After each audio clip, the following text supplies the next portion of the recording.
There we go.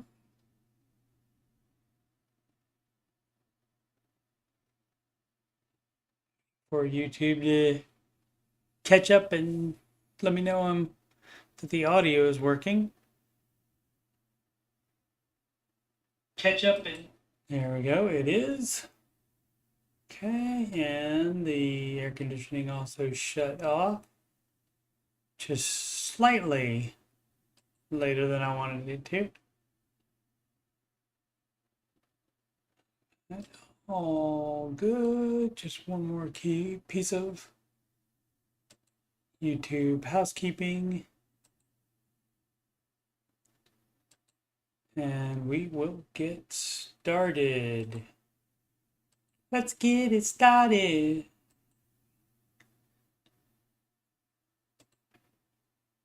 Alrighty, live from Cabot, Arkansas. It's Sunday afternoon. All right. Good afternoon, or any relevant day part you may be experiencing.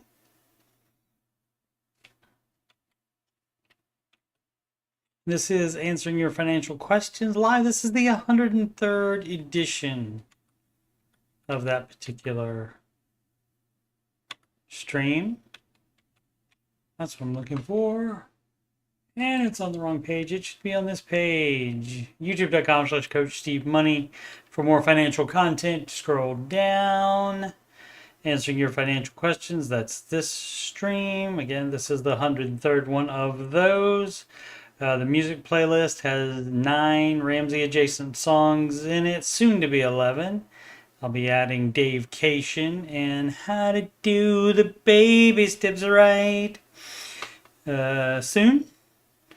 And Ramsey Show After Show 376 of those. The 377th will be this coming Thursday, July 4th, 2024. And that's approximately 6 p.m., a little bit after 6 p.m., right after the Ramsey Show video, which will be a replay that day, right after that video is over. Then I'll start the after show. Alrighty. Let's get to the questions. I finished up yesterday's stream with this one, new to Dave Ramsey's concepts.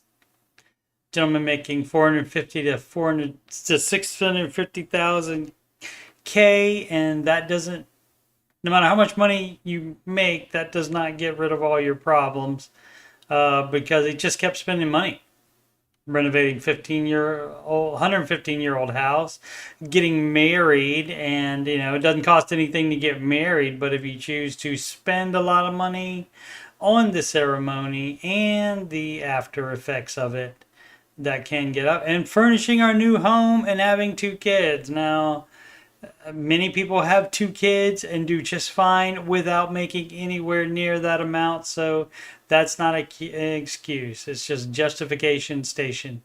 Led me to accrue some debt, pay it off, and then why the heck would you accumulate more after you pay it all off? What was the reasoning for paying it all off in the first place? If you're a debt leverage person, why did you pay it all off? And then you accumulated more.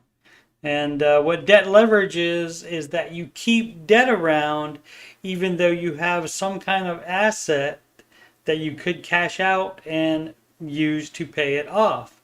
Normally like an investment of some type or savings of some type. In order to keep that around, you also keep the debt, but those cancel each other out. The debt subtracts from your net worth. And like to settle your estate after you die, your stuff is getting sold off in order to satisfy that debt before any of the stuff you're leaving to different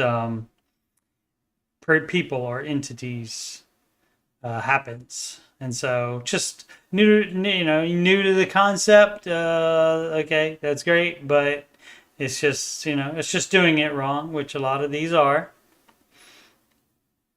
But hopefully this person will get it together. Because once you decide to get together, having that kind of income makes you progress much, much faster. Well, but first you have to decide to get it together first. Deciding to get it together, that's part of baby step 0. Who are your favorite Ramsey personalities? Personally, get excited when George and Jade are hosting the show together. They're great. Generally, I like all of them. As far as like least favorite, I don't know if you would say least favorite, but Ken's specialty has the least amount of interest for me. The careers and so forth, the proximity principle, and so forth, because I don't have a big proximity circle, and I'm not constantly meeting people, that kind of thing. And so I don't have a big proximity principle. Anyway, so that's why I would be less out. But I mean, if he's talking about anything else, I'm fine with it. If he's talking about the financial advice or weighing in on any other question that's on the show, I don't have any problem with him at all. He's fine. Let's see. It says Ken is a great guy and genuine, but he's been on the show a long time. Am I the only one who feels we need a new personality? Oh, you want to kick him off to get another one? Okay. I don't know that I would do that.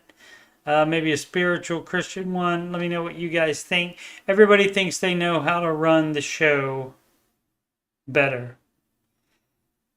And the way it is right now, you're getting it the way the owner wants it. Dave is the owner. And it's not some publicly traded company. It's his company.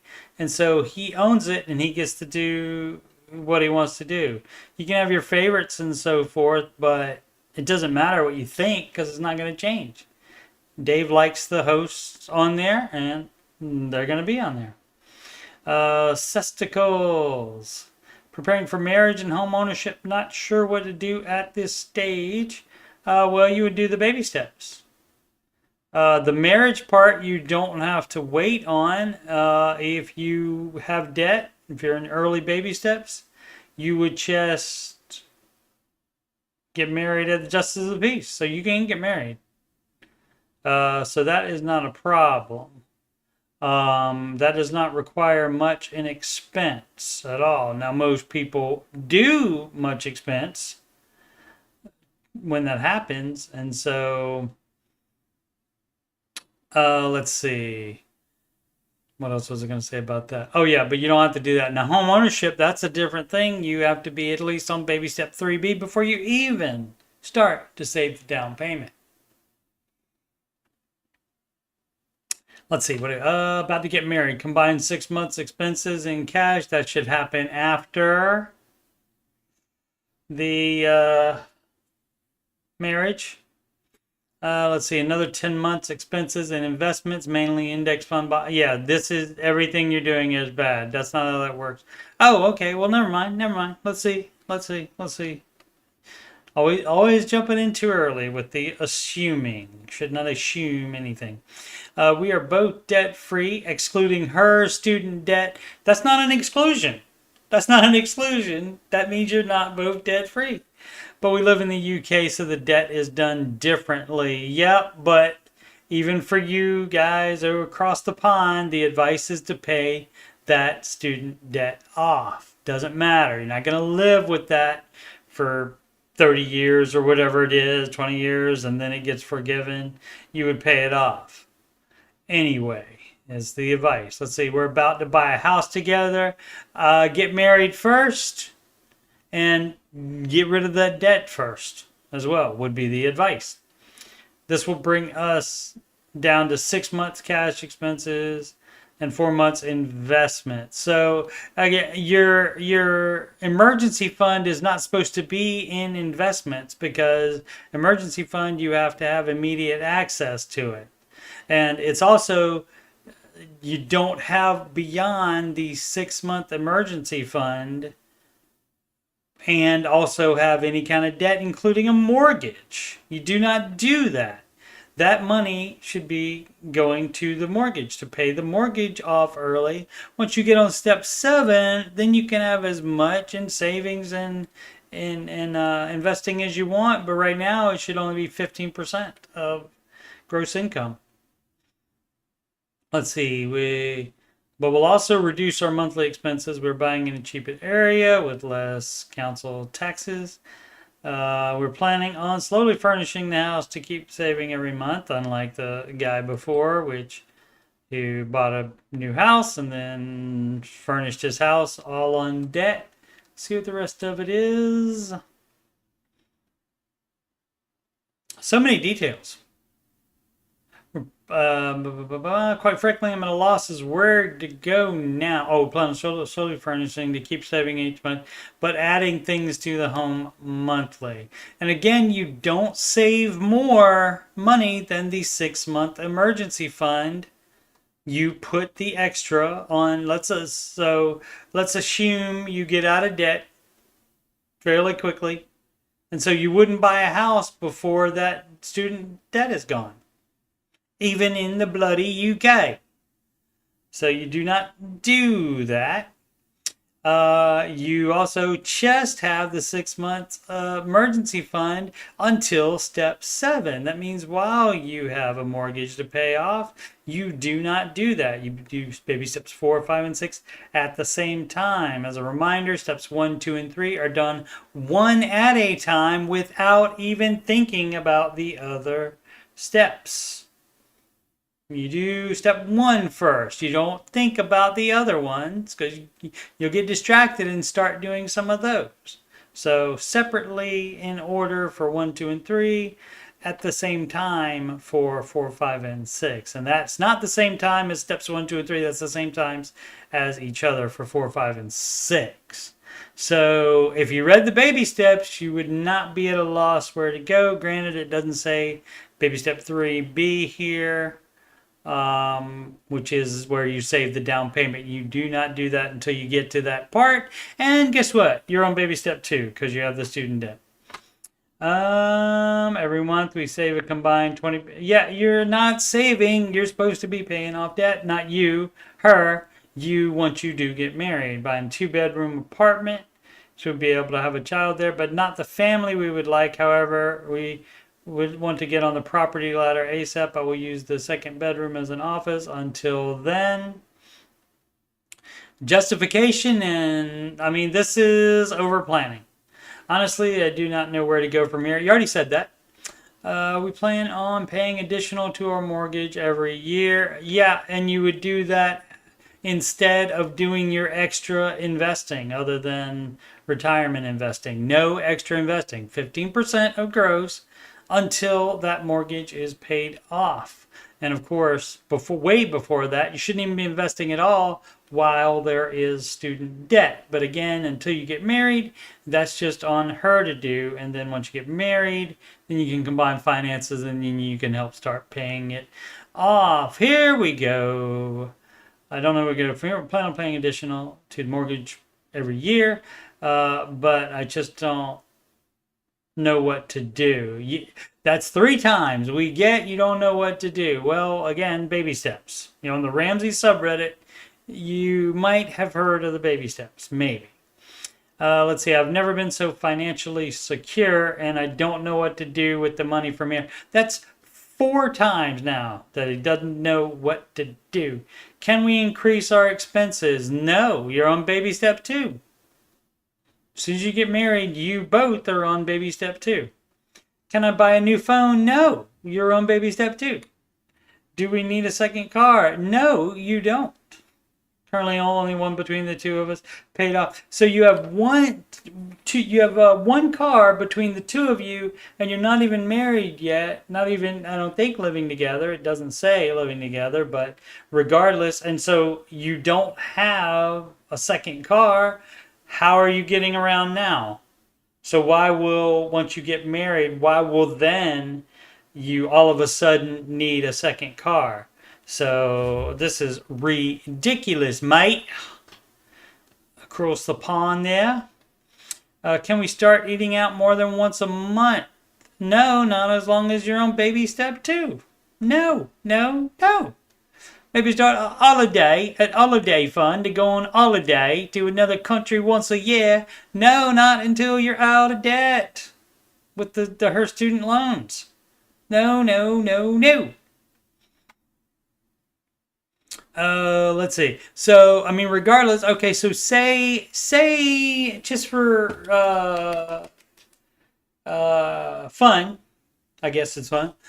Just for fun. Let's say Mr. Ramsey's advice is not involved in it at all. These questions you're asking, you and your fiance, soon to be new bride to be, would discuss that amongst each other. And you would set the budget. And you can budget whatever you would like. You do not have to follow Dave's advice. It is optional. And most people will not do that. Only us weirdos will do it. Let's see. I'm in a weird place, speaking of weirdos, where I'm scared of lifestyle creep but feel like I'm doing things wrong. Okay, that's, I mean, I get it. People don't know what to do. Obviously, this person says it over and over again. 4 times so far. I bet it's coming again. I bet it's coming again. But phrasing. I bet that it's coming. Anyway. Scared of lifestyle creep, right? Right after says, can we increase our expenses? Can I buy a new phone? Do we need a second car? Do we need a second car? You don't know if you need a second car or not. If you're doing fine without one now, you don't need one after you get married. Dumb, dumb, dumb, dumb. Can we start eating out more than once a month? Once a month isn't crazy, but still, you shouldn't be doing any of that while she has student loans. And definitely no holidays. There's no travel on step 2. No, no, no, no. So, I mean, once you have, you have that 10 months on investments, mainly index funds, bonds, and dividend trackers. Goodness. Anyway, you said that's a combined 6 months. So that's between the two of you. So you're already combining, apparently. But yeah, so once you get married, you're in step 2 as well. And so guess what? That extra 10 months of expenses, you're cashing that out and getting completely out of debt. And then you also can cash all of that out and put as down payment on the house. And then you pay the house off completely, and then you can invest and save and do whatever, thing you want to do. Let's see. But until then, it should be just 15% of gross retirement, and that's after the full emergency fund and after you have the 6 month. After you pay off all the debt and after the 6 month emergency fund. 6 months of expenses emergency fund. Every month we save a combined 21 gross salary while there's still debt. I don't know. That's very common though. Debt leverage, again, debt leverage. We are not very high earners currently. All right, well, maybe you wait to get a house then. This will likely be, longer than you even planned to. This will likely be reduced approximately 15% to help with our home furnishing. Yep. We're buying a 2-bed. Oh, I said that. Didn't I read that? Did I read all that already? Yeah, I used the. Did he already say that? No, I went back up. My bad. That's my bad. Oh, there it is. Honestly, does not know where to go from here. So we know he doesn't know what to do. And then threw the honestly in there. So millennial. 27 years old. We plan on paying additional mortgage every. I read that too. Oh, did I? Oh, I went way back up. Oh yeah, because I was looking to see what the investments were. Okay, but yeah, scared of lifestyle creep, but yet talking about, oh, what else can we buy? Can we do this stuff? If you're scared of lifestyle creep, then don't do any of that dumb crap. Have a pension separate to my saved expenses. She's a teacher, so her pension is essentially a salary for life. Yeah, but pensions don't do as well as the market, so it only counts for half. We give away 10% of our salary to charity, including assisting my parents. Okay, so you're part of your charity. You are, whatever if you can sleep at night, that's fine. Should I start investing in riskier aspects? No. You shouldn't invest in anything at all except paying off the student loan and the house once you buy it. Do I need a financial advisor planner? No, not right now. You said yourself you're not a high earner, so no, you don't. I mean, as far as an advisor, like a financial coach, yes, if you can't continue to not figure out what to do. I mean, I would be interested in talking to the soon to be wife to see if she knows what to do. I've always steered clear of these as I viewed it as a waste of money, but not really sure way to go from here. That is 6 times now. 6 times now. Am I acting correctly? It depends on whose financial advice you're following. You're on the Dave Ramsey subreddit, so I would think you might want to adhere to the baby steps. Just a guess. Student debt in the UK. Oh, there's an asterisk there. Great.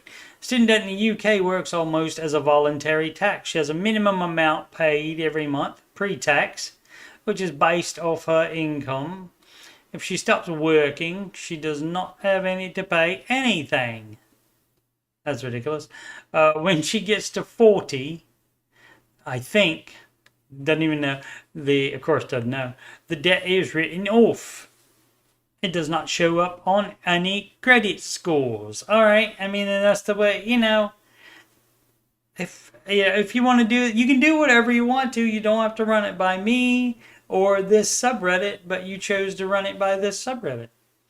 And so here's the advice to the right of the screen here, which you may have heard of. And you're like, does that apply to me in the UK? Yes, it does. It still bloody does. And so, yeah, you would do that. Do the baby steps. Always. So, but you're all over the place, my friend.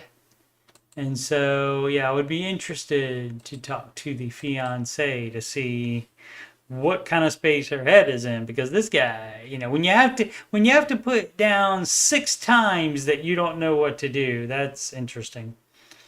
So, and you never know when it's a troll, but probably not. People do have problems. Round neck 641, how to make the mental change. You just do it. You bloody well do it. Was overwhelmed with debt earlier this year. Best option was to come clean. Take a HELOC. No. You did it wrong. And guess what? That was not the best option. You are incorrect. That is false. And have open and truthful conversations about expenses. Oh, that's with spouse? Okay. And that part is right. Truthful conversations about expenses are very helpful. That's a good communication. That's what you should have. That shouldn't even be like a thing where you have to say that, because that should go unsaid. The talking about the expenses should be said, but not that there's truthful conversations. That shouldn't be like a surprise. Oh, here's this new thing we're doing. Let's try this. No, that should be the default. This was the necessary path since the cash flow towards credit card wasn't sustainable because it's spending too much bloody money. I am tracking expenses. Great. Seriously, have stayed away from any frivolous for the last 3+ months. Great. But wanted to hear success or suggestions on ensuring long-term change. What are ways people stay motivated and curb the impulses? I absolutely do not want to repeat. If you don't want to repeat, then you will stop spending the stupid money. Stop. Partner and I have a really solid plan for 10-year success. If you have a solid plan for 10-year success, you're not doing it right now. You didn't do it with the HELOC. So that part might be false as well. But if you do, just do it then. You say it's solid, then why do you need motivation to do that? So you just have to get mad about it, and you just have to want it enough to make the mental change and stop being dumb. All right, PDA phone. Appreciate everybody watching this episode of Steve Calls You Dumb. PDA phone. Cleverness is the enemy of succeeding at Dave's plan. That much is certain.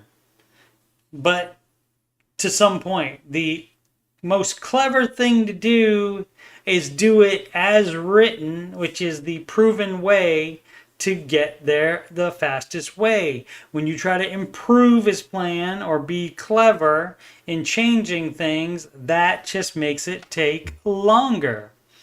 Dave's plan has worked for many, many people, probably millions. Yes, millions of documented success stories. Yes. Way, way, way, way more than any other financial advisor. It has helped people build wealth, financial peace, and in many cases coming from the brink of financial disaster, pain, and anxiety. Indeed. He has said many, many times that the plan is not about math. That much is certain. But yet every day numerous people come on here with a clever thought and that in their mind defeats Dave. Yep. It is either an intentional attempt to call Dave and others that support his program stupid. No, but as you know, the people not doing his plan are the ones that I call dumb. So it works the opposite that way. Or it's just simply someone that has come here for help but likely hasn't even read the book and is going down. Yeah, I mean, it's possible. They could have heard of the name Dave Ramsey but not really know that he's the no debt guy. It's possible. Yeah, any of that is possible, but let's see what else here. Blah, blah, blah. And it always seemed to be cloaked in cleverness. It's about the interest rate, or it's about dumping their credit card debt on a HELOC, right? That kind of thing. And you compare it, always about the interest rate. Oh, I can say 0.002% interest this way, so I'm going to do it this way instead of Dave's way. Or is about not sinking your money in house equity, etc. The people that have sunk to a deep hole financially and succeed at reaching success are the ones that go full tilt into the plan and don't look for clever ways to do it differently. Here's an update. I guess after 339 comments, if you wanted some comments, this was the way to go about it for sure. So good job. I was not saying and never said Dave's plan is the only plan that works, and that you cannot succeed with some of his ideas and not all. It is a plan that works, and from a proven plan that works, and from my opinion of listening to people share their success stories on the show over many years, it's the ones that go all in and do not get hung up on clever math ideas that seem to share the big success stories. That's right. Let's see if this works. There we go. We have a winner. Yep, you're right. So nice job on getting all the comments. Because you're gonna get the financial bros and whoever else that's saying, but I'm making 1% more interest on my money instead of paying out the market. You're gonna get that. You're gonna get that all the time. Just have to expect it. That's from old Brenda. Alrighty. Location of bank mortgaging my house. There's a house I'm looking to purchase that is out in the country. There are a couple of banks in the area, and the realtor. Let me pause for a second. Now, see, when you see that word realtor, it does not have an A after the L, so it's not realtor. People get confused because they see the A in there and like, I got to pronounce the A at some point. No, it's real, just like in real. When you say real by itself, you don't say reala. So it's realtor. And even some realtors say realtor. I am talking with, the realtor I'm talking with says it's best to take out a mortgage with a bank that is in the area because the process is easier.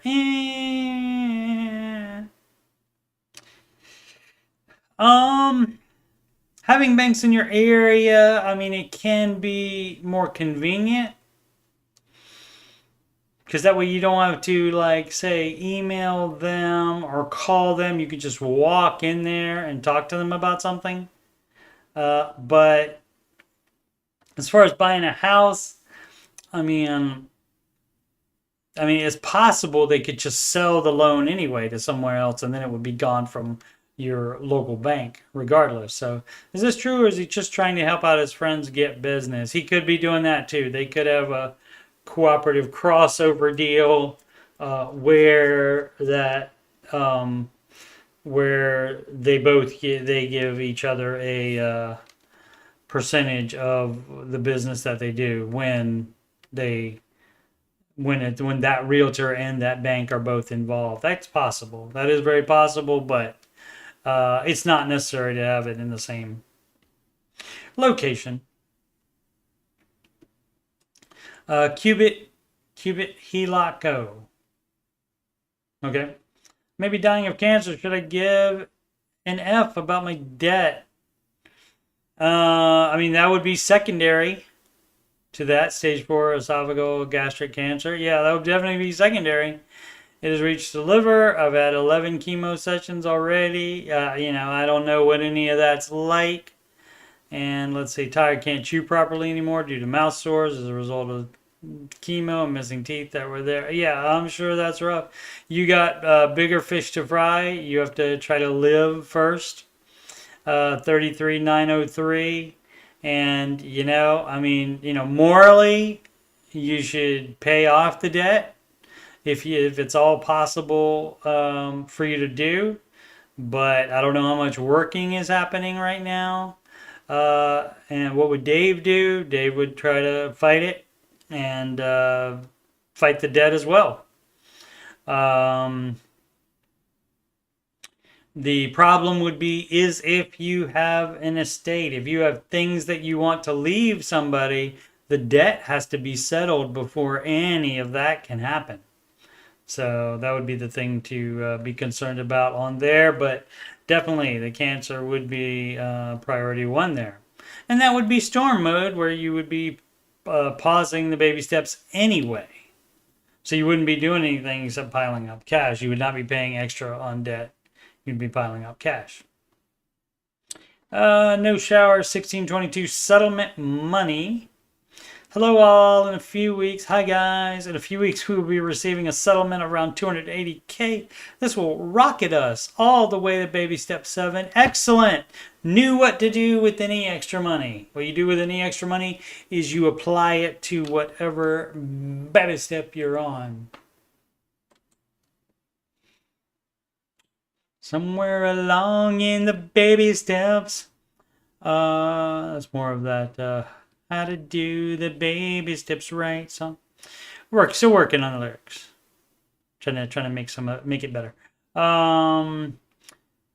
7, paying off the house, and now to invest the freed up money from paying off the house and cars. Yep, we have around 50K to invest. We are going to move slowly. But do you all have suggestions on things to research for building wealth and plethora of options out there, with a preference of options out there? I've heard about Vanguard and Fidelity. Okay, those are not investments. Those are just brokerages. And that's where you think about them as a bank. And you can go to X Bank or Y Bank or Z Bank and open a savings account or a checking account, whatever. So that's all those are. Those do not come with built-in investments. Now, granted, they probably have their own branded index funds that match the S&P. They have target date funds. All of them would, and those would be set up by those individual companies, but you still have to buy them after you transfer money into Vanguard or your Fidelity account. It doesn't automatically get dispersed into something that they already have set up. You have to decide to buy either something they have set up or something else. Let's see. So, sister-in-law told us about wealth front as we rocketed into baby step 7. Like saying rocketed and rocket. Okay. from nothing. Is there anything we're missing? We have pensions. We're contributing to 529. So you would still invest. You can certainly spend some of it. Have some fun with some of it. You can budget whatever you would like. Let's see. Contributing 529s, 403b, as well as a high yield savings account, right? In step 7, you can invest more than the 15% because you don't have any other, you don't have no mortgage debt, and you're contributing to 529s. That's saving for kid college, and you're already investing. So step 7, so you get to do more. Should we just make sure those accounts are being contributed to with 15% of our income? That's 15% of gross income of both people. That's household income, 15%. We already have a retirement guy. I don't know if I need him to manage a brokerage account or not. You don't, but you could, and he's going to have a place where he wants to open it probably. And so he would take care of all of that for you, and you don't have to do any of the deciding because he would do that already. Hopefully your retirement guy is teaching you something about it, because one thing that Dave says always is you don't invest in anything you don't understand. Fortunately, we have a new thing here that's just out on the market recently. It's called the internet, and it has information on all of this stuff. You just have to commit to learning about it. You can also go to the YouTube. So go to YouTube and do a search on Dave Ramsey investing, and don't watch the people that are criticizing it. There will be plenty of those videos as well that come up, but probably the first several are going to be his, and he has tons of them. There are tons of clips from the show where he's talked about stuff, and they have become highlights. And so there's tons of videos. And so you listen to every word he says about it. And by doing that, you'll learn enough about it to be able to go on the internet and research that stuff. Another one of the things he says is invest in something, again, that you understand. And you'll be able to understand any mutual fund you look up, because you can look up any mutual fund and it'll tell you exactly what different stocks are inside that mutual fund, and it'll tell you the percentage that that individual stock makes up of the full amount that's in the mutual fund. So like, for example, they can decide, oh, well, we're going to do more Apple than Tesla. Just for an example. And so that's how the managed funds can make more. Not all of them do, for sure. But that's why managed funds can make more than the index funds. So if you have to get started right now, don't know anything about it. But, I mean, if your retirement guy if he has you in funds that are making at least 10% average a year, then, I mean, you could, to start out with, you could just open a brokerage account and buy those specific funds. So, and you don't need to tell him and cut him in on that extra investing, because he already did that work for you by finding those. But the idea is to make more than the index of 10%. S&P 500 index, that's what it makes average per year. Math on the settlement money, $15K credit card debt, excellent. $23K in car loans, excellent. $166K left of mortgage. We've owned the house for 2 years. What? In a few weeks, we'll be receiving a settlement of around $280K. But says here, we've owned the house for 2 years. Forgot the S there. Oh, I see. They bought it. It's not been paid off. I get it. My bad. That's my bad. 26K high yield savings account for emergency fund. And that shouldn't... Oh, okay. That's your emergency fund. You got to have immediate access to that high yield savings account for your emergency fund to be in there. You got to have... either debit card or check writing privileges to that. because emergencies don't wait 1 to 3 days for that transfer to happen. Invest 50K, 38 man, the wife is 36. Pension, another pension, both teachers. So again, yeah, the amount, okay, so you can do more than once you're in baby step 7, once you get that settlement and that rockets you, as you like to say, and congratulations on that, to baby step 7, then you can invest whatever you want. But say for the people that don't have their mortgage paid off, they should just be doing 15% of gross income. And so what you have to do is, if you are putting 10% of your gross income into your pension, then that only counts as half. It counts as 5% because pensions don't make as much as the market. So, and you already do have a retirement guy, so you're already doing extra. So that's good. So this counts, again, the pensions count as half of whatever percentage you are of your gross income that you're putting in there. And to make up the rest of the 15%, you would do your own retirement accounts, which you are doing apparently. But in step 7, you can go over this 15% in addition to your pension. Even you can do whatever, you can invest whatever you want, up to you. And so that's awesome. That's the beauty of step 7. You can do whatever you want except go into any lower baby step except for 3B. And why you would do 3B again, it would be if you want to upgrade a house and you want to move. And so you would need to save up down payment money. But at that point, generally with the amount you would sell your current house for and the amount that you would save in addition to that, that should pay the whole thing in cash. And that way you don't even have to get a mortgage. And also not recommended certainly for most people, would be to keep your other house that is paid off and you rent that out. Landlording is not for everybody. You would not do that and get a mortgage on the new house just to have a rental.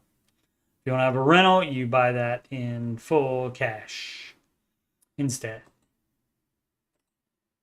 But excellent. Sorry, I mean, whatever happened to need the settlement to happen. Sorry about what that is, because that generally is not pleasant. Whew. Okay. Wiki, 1978. That was a good year. I was 10 years old. Woohoo! Finally debt free. Excellent. Freedom. I started getting ahead in 2015 on my loans and paying off our cars. Student loans. Oh, cars. Not an A. That's my bad. Read it wrong. Paying off our cars, student loans, then my mortgage loan. I paid a 30-year mortgage off in 12. Excellent. 2 years ago. Excellent. I had a 5-year goal to pay off my mortgage, and I finished it in 2 years. Excellent. Debt free. Freedom. All right. Maleficent Cookie 284. I believe there was another user ID that had Maleficent in it, and might be the same one. At least 2 or 3 other postings, I believe. Throw 29K savings balance on 45K car loan or pause the savings. Well, isn't that both? You would do both. You're not saving. You have $1,000 emergency fund. It does not say anywhere on here save more than $1,000 if you feel like it. Does not say that right there. You save $1,000 as your starter emergency fund, and every other cent needs to go to your debt to get out of that as quickly as possible. So yes, you would take 28K out of that and leaving $1,000 savings in there, and put that on the debt, and then you would owe 17K left. You would have 17K left on the car loan, and yes, you pause the savings too. You do both.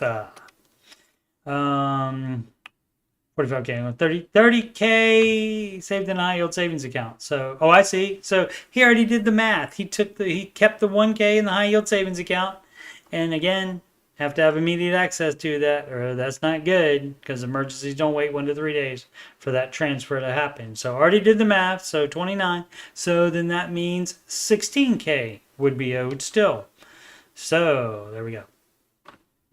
Yes, you should. Yes, you should. And be aggressive with, yes, you should. You have understood the baby steps perfectly, sir. Yes, good job. Or should I pause savings and attack this car loan? Again, it's both. You don't add back to the savings instead of paying off the car loan or any other debts. You do not have more than $1,000 in your emergency fund, and emergency fund is the only thing you should have outside of sinking funds for necessary expenses. You know, if you know you're going to need tires in a year, you have to have that money saved up by that year. Unless you can cash flow it out of one paycheck, you do have to have that. So that would be the only savings you do, but you don't do general savings or emergency fund savings on top of the $1,000 until all of your consumer debt is gone. So, I mean, you know, I think it sounds like you understand the baby steps, but yeah, I put about $350 a week into my savings account. Okay, that would be doing it wrong. It sounds like you understand the baby steps, but you don't want to do them, which happens quite a bit. Trying to be clever, as the other person said. So I would use that amount on top of my monthly card note payment. Yeah. So you do both. You take that out, what you already have, you drop that down to $1,000, you put everything else on it, and you do not put another cent into savings. You pay off that car loan. And again, the only reason that you would do that is if you have a known upcoming expense that you have to pay for somehow. And so you would say you can do a sinking fund for that. But outside of that, there's no having a higher emergency fund. There's no just extra savings on the side for, you know, whatever reason. Again, it has to be a known upcoming expense. Edit. This is my only debt, by the way. Great. No student loans, no credit card payments. Great.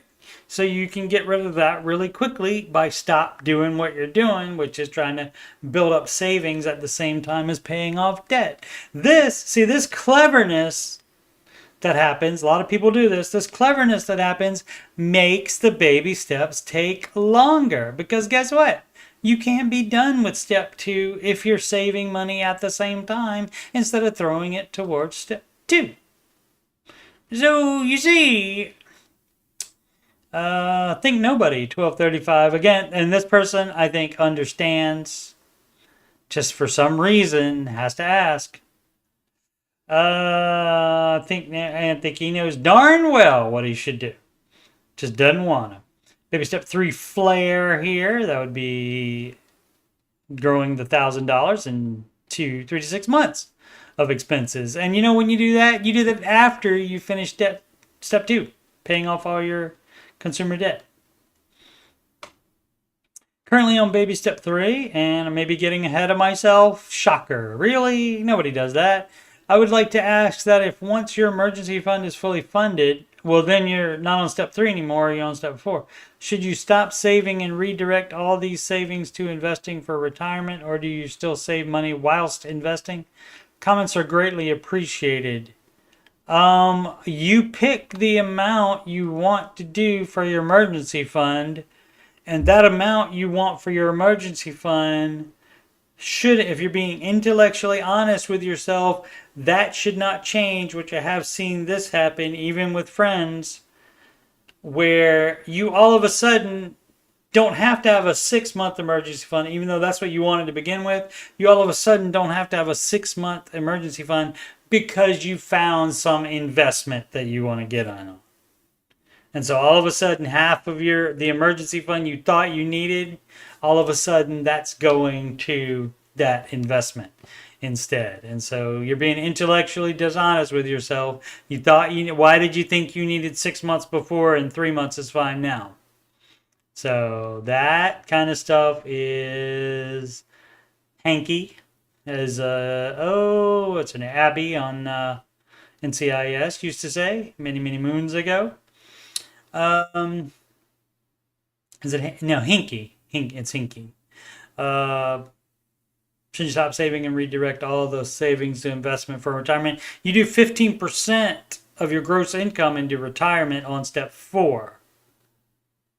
And then otherwise, you would be also addressing kid college if applicable and paying off mortgage if applicable. So your money is, unless you're on step 7, your money has other things to be doing instead of extra savings. All right. BL, or is this BI and CC? Oh, Business Insider. Okay. I charged nearly $20,000 to my credit card to help my sister buy a car. Yeah. Love to see the face on Dave. I'm sure he's heard worse stories than that. Yeah, I'm sure he's.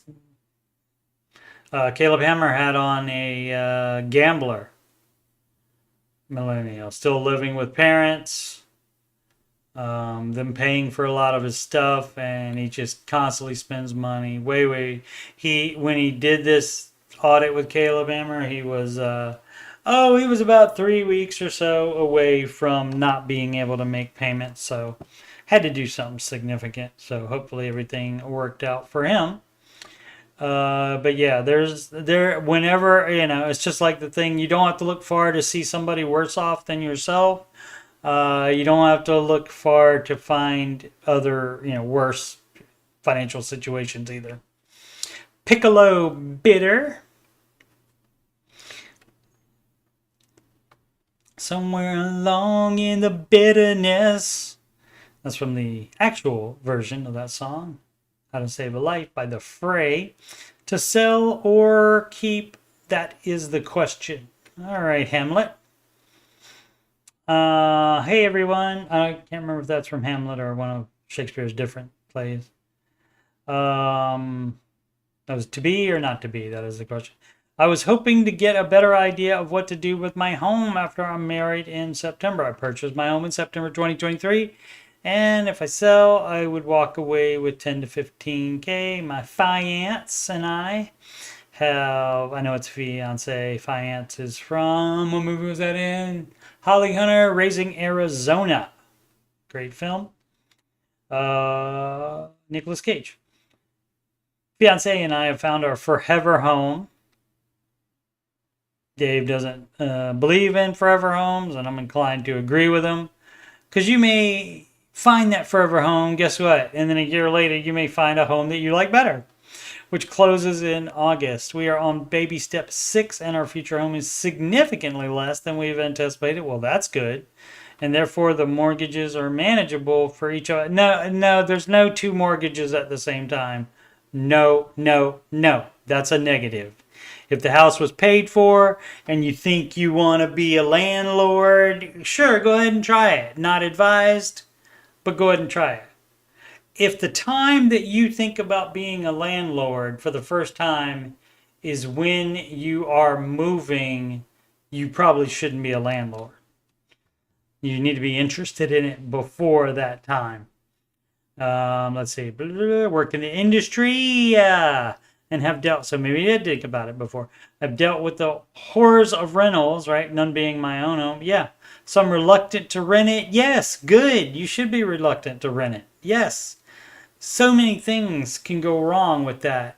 And especially since you don't own it. Since you don't own it, it's not even an option if you're following Dave's advice. Granted, you can do whatever you want to do, but Dave's advice, you do not have 2 mortgages. The only mortgage that he does not yell at you for is some preposition that shouldn't be at the end of a sentence. But I do that all the time. Nobody's perfect. But yeah, you shouldn't be doing that.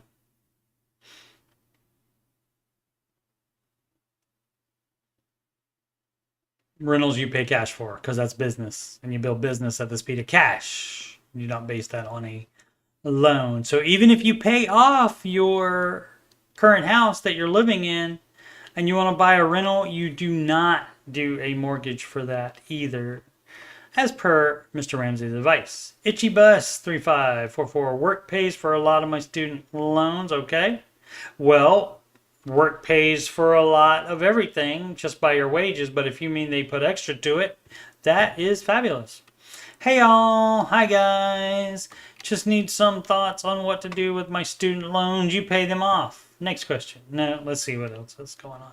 I have roughly $40K in student loans, and my current employer's program pays $5K a year for 4 years, which is directly applied to them. Great. So that will take care of half of it in 4 years. Oh, I see. I see. Oh, trying to game the system instead of paying it off as fast as possible. Probably. That's my guess. I pay $500 a month, and the program pays $416 per month on top of this. I feel like for me, if I pay more than the $500 a month to expedite the loan payoff, I'm missing out on work paying roughly $20K of them.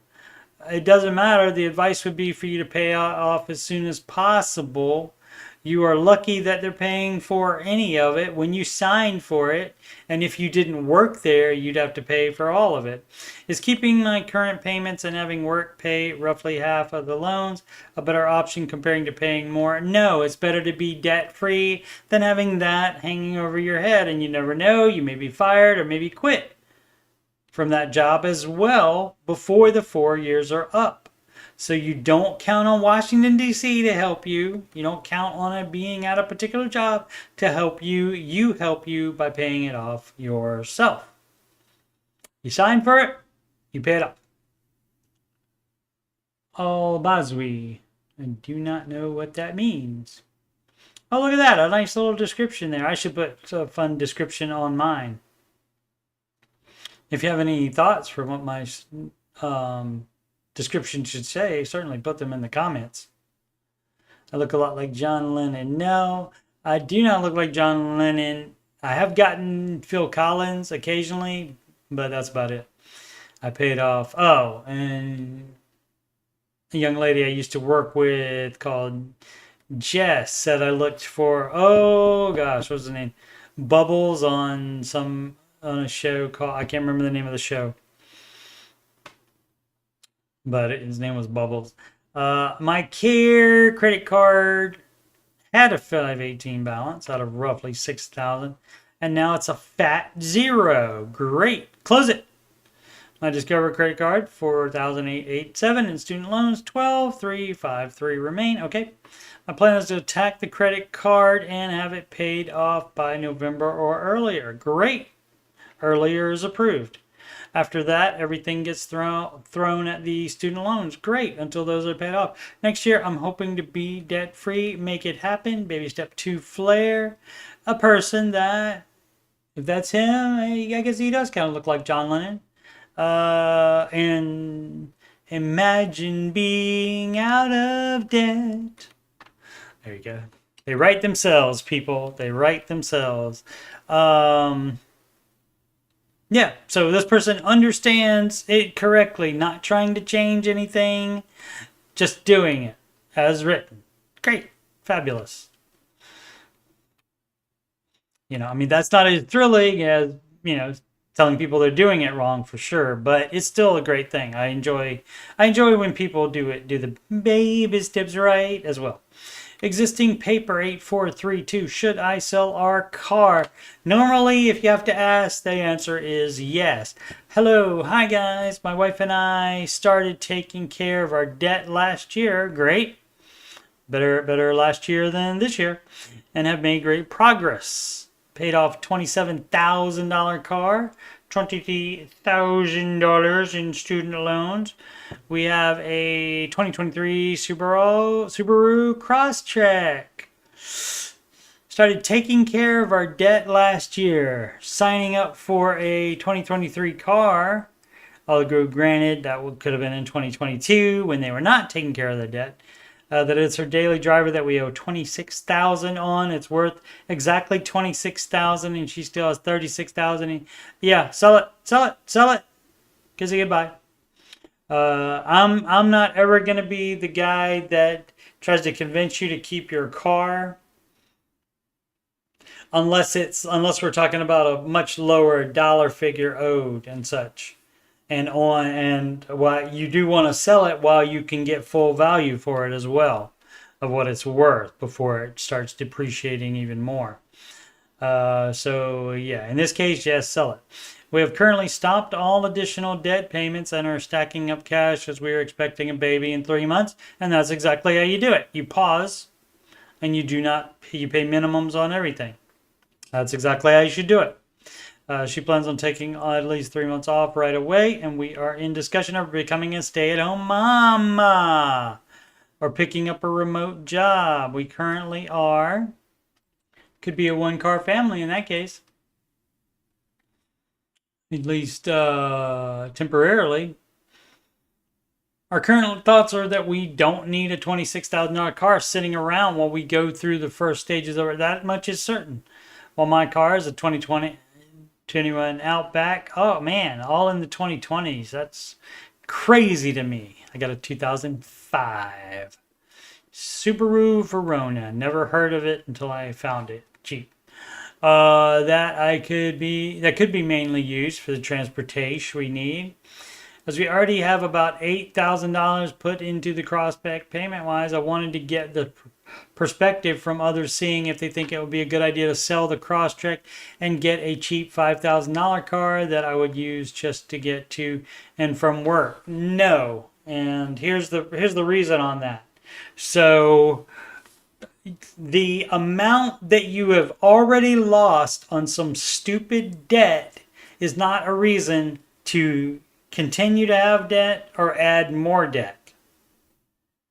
That is just going to be stupid tax. The $8,000 you spent is stupid tax on buying a new car. That's your stupid tax. You get to pay that. Congratulations. And that's called taking care of your debt, is what they call it, right? Taking care of our debt. Yeah, taking care of your debt. That's called taking care of it, and that means you make it go bye-bye. And you don't make it go bye-bye just because you say, well, we already put $8K in it, so we should keep it. That's a negative. Negative Ghost Rider, the pattern is full. $5,000 would be about our budget to pay in cash for a used car. Yeah, but you also wouldn't do that until mom and baby are home safe from work. You would not do that. So you still have the Outback, so that's fine. That's all you need. And mom doesn't need to go anywhere without you. The current car payment for the Crosstrek is $580 per month, purchased before following the Ramsey plan. Was the Subaru Crosstrek? Oh, wait. Oh, the Crosstrek, $580 a month. Yeah, and so that's gonna pay that off. I thought he was saying the current car payment for the Subaru Outback. The older one, the 2021 Outback. Oh, they're both Subaru, but got it. Outback and Crosstrek. Got it. Not a car guy, but I've heard of brands and models. Thoughts on selling our car? Yes, do it. And downgrading for a few years while we attack our other debt and say you just need the one vehicle. I mean, and you could downgrade from your 2021 as well. But definitely sell the newest vehicle while it's still equal. You're out the $8,000, yes. And that's what you get for taking out debt. That's called stupid tax. We've all paid it on dumb debt that we took out. Most people anyway. Some people, for some reason, are very smart, are giving great advice that sticks with them early, and they never have debt, and that must be amazing when all your friends have debt and you have none. Thoughts on selling our car and downgrade? Oh, as we attack other option, obviously keep the car. Nope. Pay it off quickly. Nope. And have a good car, hopefully for the next 10 to 15 years. Nope. You can get a good car later on in the baby steps. But right now you're not doing anything. You're not the whole thing about the pausing. You're not buying a new car while you're pausing the baby steps. Dumb. No. No.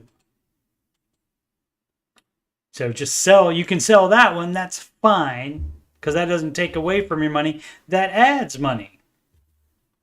Well, maybe not, or just adds the minimum payment each month. Anyway, at least even if, but look at yeah, if that's to private sale, definitely sell private sale and get more money than that, and the dealership will not take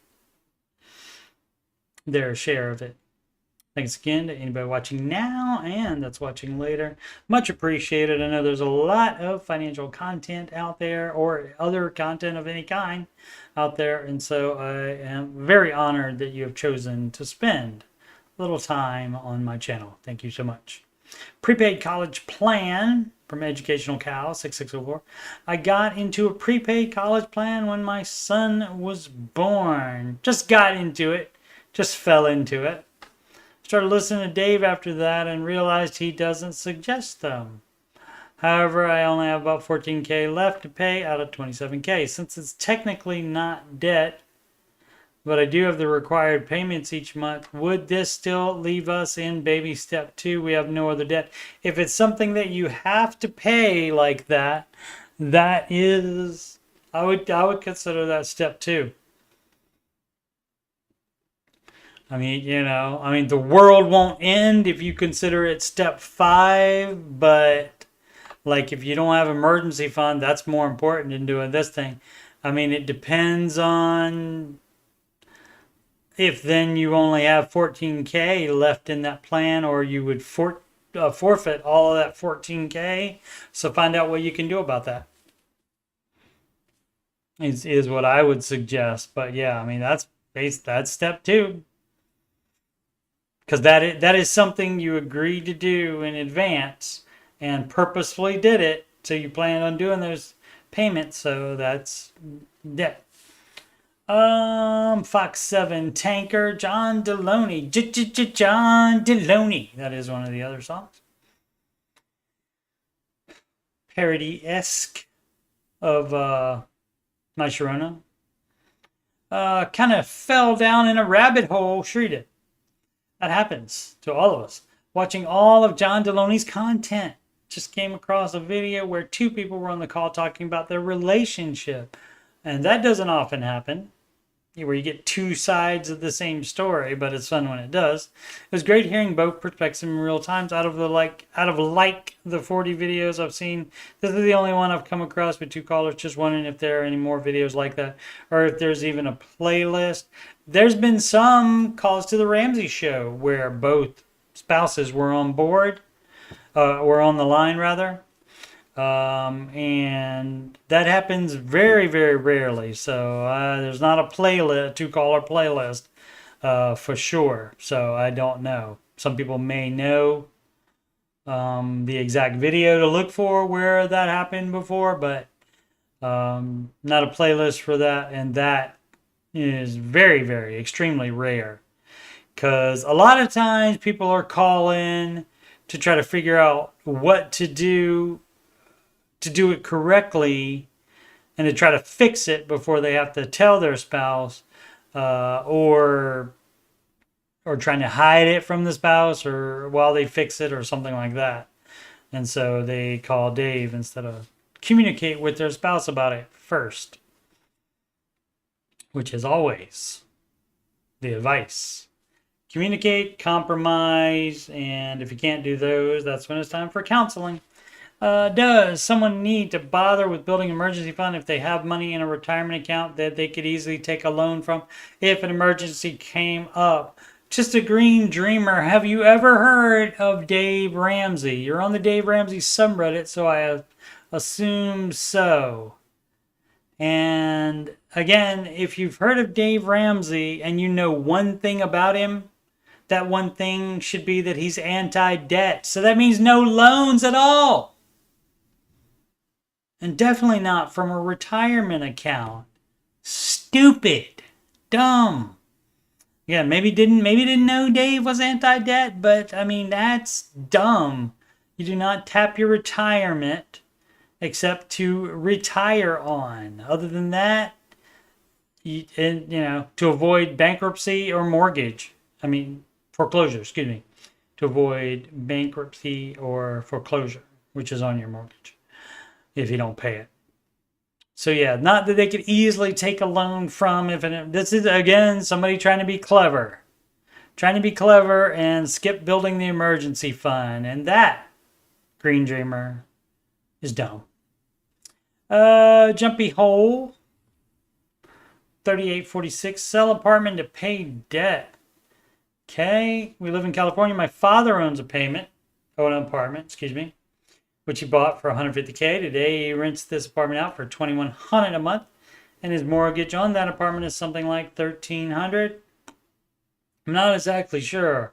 On top of his mortgage, he also has to pay $400 in condo fees. At the end of the day, he makes about $400 profit by owning this apartment, unless he has to fix one thing that month. If he has to fix one thing, that money profit goes down considerably. Once tax comes into play, it's basically an equal investment. Exactly, which means it's a bad investment. On the bright side, this apartment now is worth about $280 to $340K. Yes, sell it, and that is the way to make profit off of it. My dad makes about $90K a year before taxes. He has about $40K in credit card debt. Yep. It's insane. Well, it is California. And only 90 is not that much in California. Let's see. Insane, I know. He also has a monthly. So your dad's doing it wrong. Dads do it wrong, sure.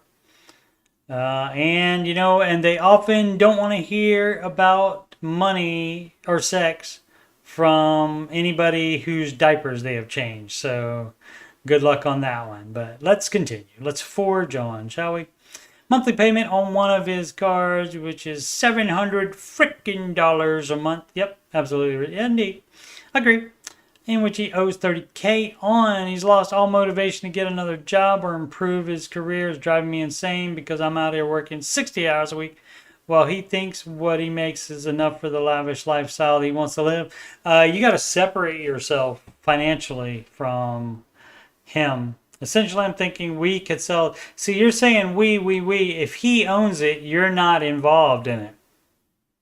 You can give him advice, but you're not involved. Unless you also paid for it and you are also on the note for it, on the deed, then you don't have a say. So there's no we involved. Take the maybe 90 to 100K profit, which would be the move to pay off the debts for sure, and use the extra money to buy a house under my 18-year-old brother's name. You don't be buying stuff under other people's name either. That's so dumb. We bring him 60K. And see, this is the problem. You live in a high cost of living state like California. You only make 90K a year. You want to be lazy and not work more. Or try to get ahead and not move to America out of California. You want to do that, and then that's when you're trying to start being clever and buying houses under your 18-year-old brother's or son's name. Brings them 60K a year. My brother's a machine.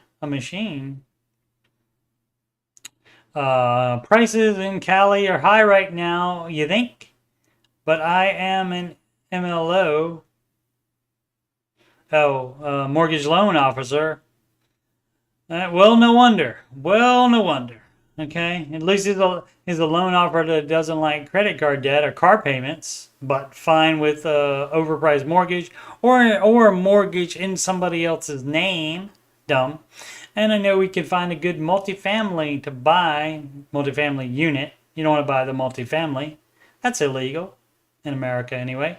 To buy and rent out while we keep living in the house we are currently renting for. Scheming and scamming. No. Is this a good move? No. Father's credit would be great if he had no debt and their DTI along with the rental appraisal could get us good pre-approval to start shopping. I think interest rates will drop soon, which is why I want to buy now before prices shoot up again. Mortgage loan officer is a whole nother animal involved in that. But you don't try to time the freaking market. Even if you work in the industry, you still do not know when rates are going to come down. And you don't know how the market is going to react. You have no clue, even if you are a mortgage loan officer. But no, everything you're doing here is bad. Do not do that. The move is for him, you're not involved with it again. Just because you think you know better or whatever, you're not involved with it. If your name is not on the deed, you have zero to do with it. You can suggest what the best thing to do is, which would be to sell it, and so he can get out of debt, but then it stops there. There's no other debt accumulated and putting mortgages in other people's names. Dumb, especially family. Jeez. You don't do that with anybody, but especially family. Concentratelli. No, concentrate ill. Concentrate all. I don't know what they mean. Concentrate all 116. 1116. Debt-free house and everything. Excellent. I wanted to share our story in hopes to inspire someone. I'm 34. My husband's 38. We have a household income of $193K. We have 3 kids under 4. All right. Work full time. We first paid off all our consumer debt and student loans when we were engaged. Great.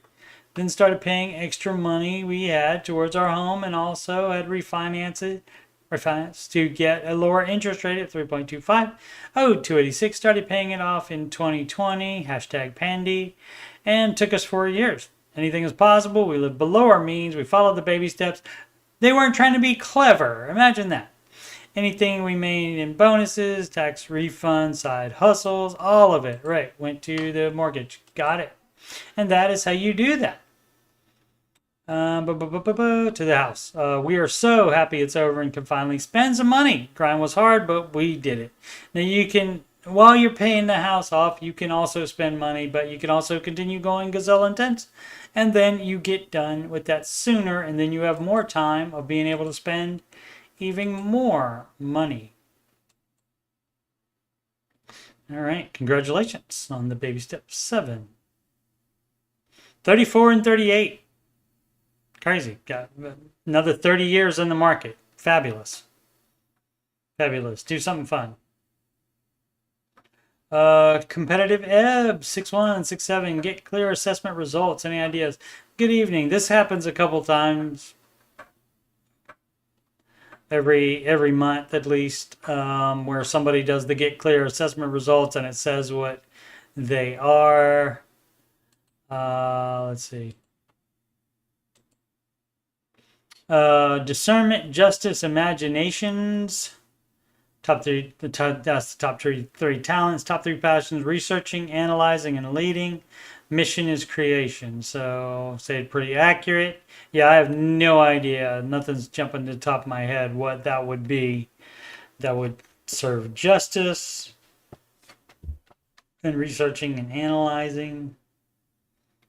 And leading, I mean, leading would, like, maybe a manager or something like that, but I got no idea on that. So does that assessment not provide those options either? And so you could also do is you could Google those, what careers have those involved. You could Google that. But yeah, people do ask about that at least 2 times a month. If not more. I'll just ask on Reddit instead of Googling it. Upstate New York dude 2. Cannot believe car prices. It's not, car prices do exist. So, believe them. I mean, the person may think they're too high, sure. But guess what? You also live in New York City. New York State. I live in New York State. Anyone else in total disbelief with how expensive cars are? No, that's how cars do. New cars routinely run 40,000 to 60,000. It's been that way for a while. I believe car prices are very similar with college prices, and that loans are being given for them, so the cost just keeps going up and up exponentially. That could be part of it, less so with cars. Newer cars are being sold with too much luxury, in my opinion. And your opinion doesn't matter. You have to accept what is the fact. So the fact that you can't believe it happened that way, it apparently happens that way. And so you have to, I always say to embrace the reality. And I brace the reality that people don't want to follow the Ramsey advice. And I know that is a thing. And so I don't expect anybody to do it. But, people that are on here, I would think they at least would be familiar with the steps and then not be surprised if somebody points out something in the steps, but they just don't want to do it. Where are we at? Too much luxury. Need to be more simple to keep prices down. Okay, yeah, you can fix it. You're not going to do anything about it, so it doesn't matter what you think. I remember my dad buying a brand new Chevy pickup for under $20,000, not even 20 years ago. Yeah, that was 20 years ago. They're routinely $60K or more now. Yeah, inflation happens. Yes. Unfortunately, the only way these prices come down, you're not going to make the prices go down, is people stop buying them. Right, and people will still continue buying them, especially on loans. They love to do that. Hopefully something happens soon. It's not going to happen because even used cars are getting expensive with how much new cars are. I've been driving myself for over 15 years, and just this past year finally spent over 10K on a vehicle for the first time. Okay, great. You don't have to fix all the world's problems, including this one. And you're not in a situation where you can do that. So that's fine to have thoughts about it. Sure. But, it is only your opinion after all. Some people think they're worth that much, apparently, or they wouldn't be paid. That's how everything works. Everything is based on what people will pay for it. Hot Weakness 8188. 15-year-old thinking about the future. Okay, don't think too much.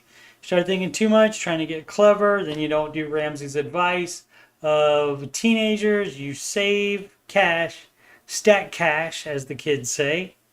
You stack up that paper until you graduate out of college debt-free. You don't get clever and try to invest first. You do not do that. You just stack up cash. You don't try to have enough where you buy a house at 18. You do not do that. Let's see. Hello, I'm 15 and can't help but stay up late and look at these people's success stories of how they're debt-free. Okay, first learn THEIR. First learn that. Think about your future as far as spelling. First, hashtag third grade, which I think a 15-year-old is like a sophomore, so that would be like 10th grade. So you should know that one. Debt-free at 30, etc., etc. Okay, another fixed income retire early person. I plan on becoming, of how they're debt-free at 30, etc., etc. Okay, so the easiest way to be out of debt by 30 is that you never take it out. So think about that, 15-year-old. I plan on becoming a teacher. Great. And where I live, teachers can get paid up to $125,000 a year. Doesn't mean you will. I have a long-term girlfriend that I've been with for 3 years already. Okay, that's great. May not last. Sorry. That's how it works when you're 15. That's how it works when you're older as well. But especially when you're younger, there's more turnover like that. Definitely. And hopefully we stick together. It could happen. Hopefully. If that's what you want, I hope so. I'll come on this road and say debt-free and mortgage-free. Okay, again, if there's no debt, that's the easiest way to be debt-free. So do that. No debt. Do not take student loans to become a teacher. That's why you just pile up cash now. I'm racking in 2,000. We went up from 125,000 a year to now 200,000 a year. Maybe that's with the current girlfriend, future wife, um, income as well. So that's fine. It's fine to think about. But the main thing is you don't do debt. And again, the advice is to just pile up cash until you graduate debt free. You don't need to do any investing until you get out of trade school or college and get your big girl or big boy job. And also money for moving out of parents' house as well once you're an adult. 10 man chia. I'm 30. Should I use my 401k money to pay off student debt? To pay off student debt is pay off. I got an F there. Some people don't give an F. I will give you an F to finish that word. It's off. No, you do not tap retirement. Again, the only time you would tap retirement is to avoid foreclosure or bankruptcy. So that's a no, no, no, no, no, no, no. Hey y'all, hi guys. My wife and I still have about 85k left in debt. I have about 25k of 401k in a 401k, I'm assuming. But I stopped contributions last year to increase my income. Okay, we have managed to pay off 90k already, but we are trying to be more aggressive with this last 85k. All right, our goal is to, which you did the correct thing by not investing anymore until your debt's paid off, whether you did that because that's the only way you can make that happen or you did it just because that's the advice. Either way, that's great. Our goal is to be out of debt by the end of March when our new baby turns 1. So I'm wondering if it makes sense to withdraw. Nope. To withdrawal. It's not withdrawal. No E in there either. It's just like a draw, like a country draw. Like, to withdraw, no L needed there, my 401k and use it on debt. I currently work as a software architect, making kinging about. All right, I'm going to stop talking about the mistakes because obviously, maybe did it on a phone and the phone was having its way with him that day, making about 85k, which after taxes and insurance is about 4,200 a month. Wife makes around 30k a year post taxes. There's nothing gonna, there's nothing you're gonna say that will have me say yes. Take out the 401k. You do not tap retirement because there's just too much. There's too much. You got to pay money on the gains plus penalty for taking it out for not being retirement age yet. Yeah, you're only 30. So roughly 5,300 is our monthly take-home pay. We're a bit Davish, of course, because my wife is type 1 diabetic. I'm type 2 diabetic. That doesn't mean that I'm Davish. That's the dumbest thing I've ever heard of. That is the most ridiculous thing I've ever heard of in my life. Having type 1 or type 2 diabetes or anything is not a pass for being Davish. That's ridiculous. Oh, man. There was only a few comments I would check in there to see if somebody says, what?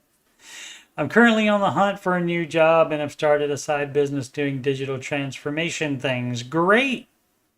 Side business to pay off the debt? Approved.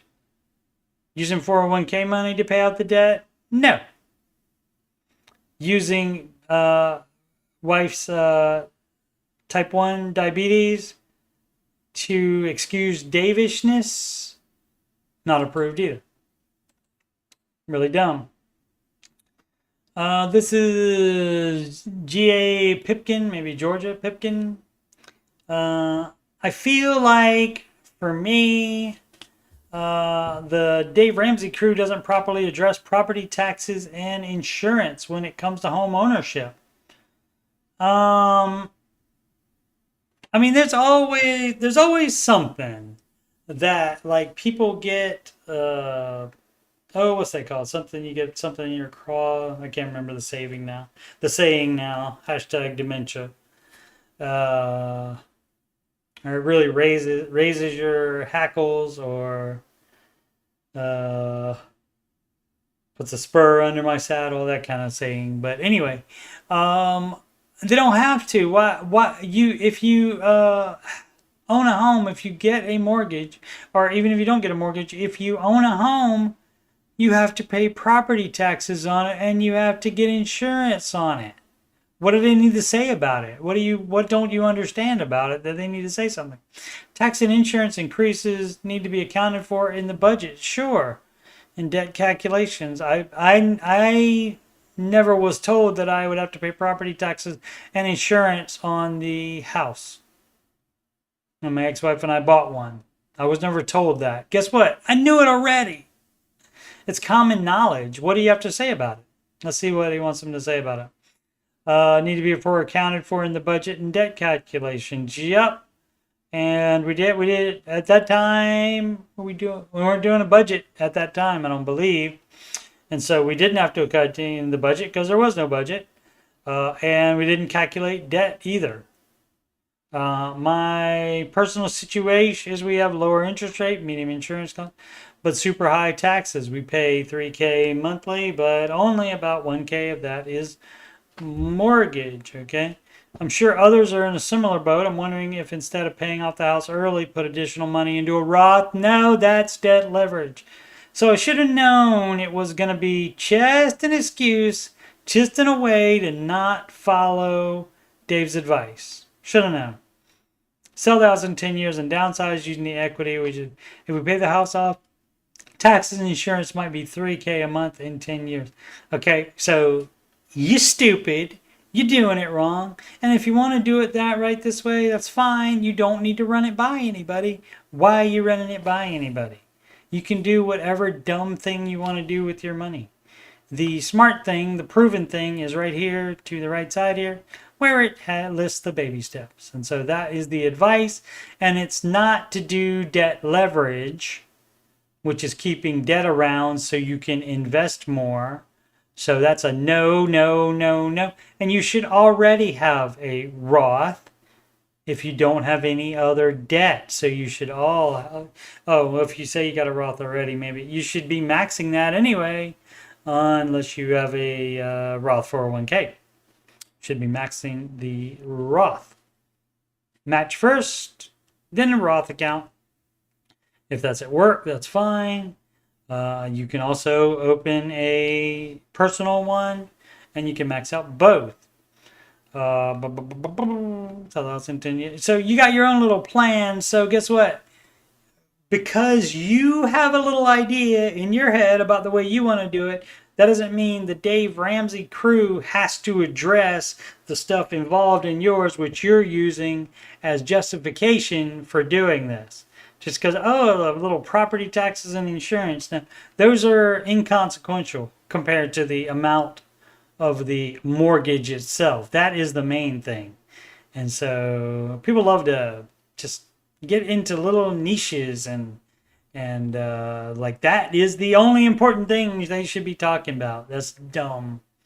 But you can do whatever dumb thing you want to do. You don't have to run it by anybody, but you chose to run it by us, and that's what I'm talking about. And called him dumb. Paid off car and student loans in 6 months. Excellent. Sorry to post this just to brag a little bit. I'm not sorry to read it, sir or madam. But I've no one else to tell who will care, LOL, then that's quite common. As I said before, most people are not going to do this, and most people are not going to understand when you say you are doing it. My wife, 23, and I, 24, have officially paid off $37K off in the last 6 months. And that is fabulous. I don't know if they're completely debt-free. Yeah, they're debt-free because working on emergency fund. So to be completely debt-free already, to figure it out that much earlier than I did, that's fabulous. They are in that situation. And that's going to open up so many more options for them in the future. See, this is how, when you are already in your 20s, if you're already in baby step 3 and beyond, that's when you have more of an option to be, for example, a stay-at-home mom, or go back to school for something, or even, do more volunteer work, that kind of time. It allows you to do that because you're not making stupid debt payments. Let's see. We had a decent chunk in the bank from working through college and post-graduation, but we're scared to throw our savings into our debt. But we did it. Excellent. We are getting close to having a 6-month emergency fund before we start to pay our house aggressively. Small victory before we tackle the big. It's not a small victory. That is something most people will not do, what you've already accomplished. So that is, I don't consider that a small victory, sir, before you tackle the big one, but we will take it. I have no doubt that you will. That is awesome.